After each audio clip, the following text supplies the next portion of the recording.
Vítajte, milí diváci. Toto tu sú reproduktory rôznych odporov a rôznych výkonov. Teraz vám to vysvetlím, ako to funguje. Tieto malé reproduktoriky poznáte, lebo sú bežne v televízoroch, rádiách a podobne.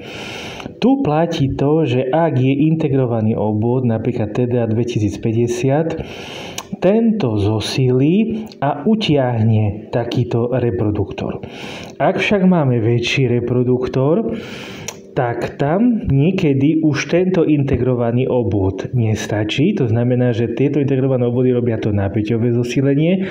Napäťové zosílenie je málo a musíme robiť tak, ako je súčin, že výkon rovná sa súčin elektrického napätia elektrického prúdu, takže musíme zosilovať aj elektrický prúd.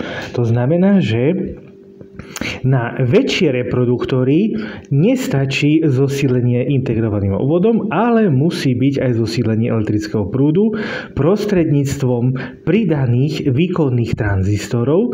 A to znamená potom, že z napájacieho zdroja ide o toľko väčší prúd a ten potom dodáva tú elektrickú energiu